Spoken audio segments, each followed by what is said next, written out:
cheery welcome on board Hong Kong Airlines business class only route from London Gatwick to Hong Kong.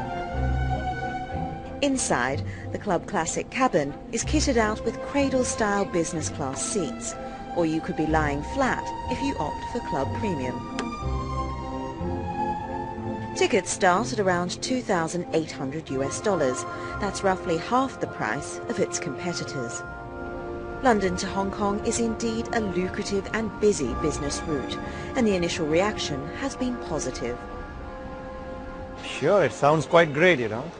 I'd be interested. I think it's good for customer, more choice, obviously. To give everyone a chance to, fly the business class, then that's wonderful. But competition is rife. The route is currently serviced by Air New Zealand, British Airways, Cathay Pacific and Virgin Atlantic. And although BA will soon be adding 3 extra flights a week to Hong Kong, its Aussie counterpart Qantas has decided to bow out of the race. Some hope this increased competition from London to Asia could spark a price war. So certainly for me, when I'm booking a flight, price is an important factor.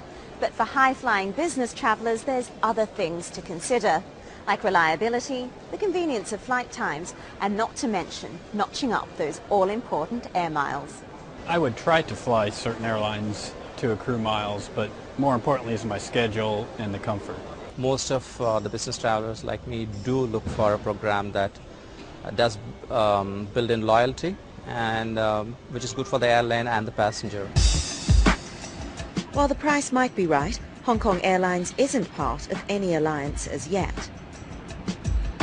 I think that it would be a slight disadvantage because then you can't really utilize your miles to other airlines if you do need to use the other airlines.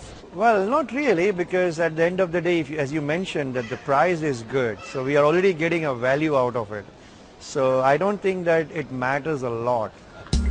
And let's not forget that this is an industry that's chewed up and spat out all business class offerings in the past.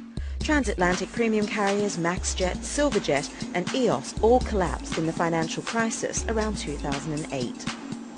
British Airways proved to be the last man standing with its business class only flights between London City Airport and New York. They opened our eyes. They came in at a similar time actually. There were 2 or 3 of them at the same time. They came in with some extremely aggressive pricing. The customer will accept those aggressive prices for a while, but you need to clearly be profitable. They weren't able to do that as and when they wanted to put their prices up. Some of them will fall by the wayside. I don't think we can support very many all business class services from Asia. I think it will be very challenging. But I think that you could do it on certain routes. But Hong Kong Airlines is certain this route will prove profitable for its Chinese backers. Hong Kong Airlines is part of a much larger group, the HNA Group, which is a very established conglomerate in China, not only interested in aviation but also in real estate, hotels, airport management. And what is very interesting to observe is that Hong Kong Airlines is one of a family of 8 airlines within that group. So that also offers us the opportunity to share a very extensive network within China. You need to be in alliance in the airline world these days.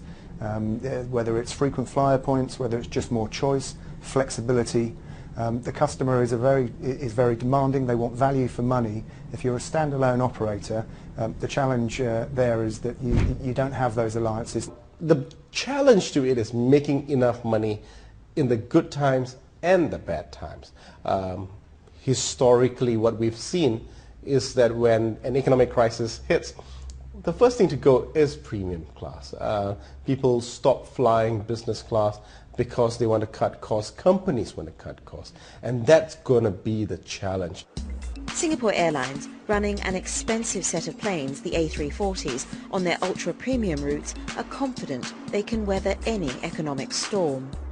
We take a long-term approach. This is a business where there are ups and downs regularly, economic downturns come and go. And yes, the premium class travel market does, of course, get affected whenever there's a downturn. But what we've seen in the past is that it's the market that comes back the strongest whenever there's a recovery.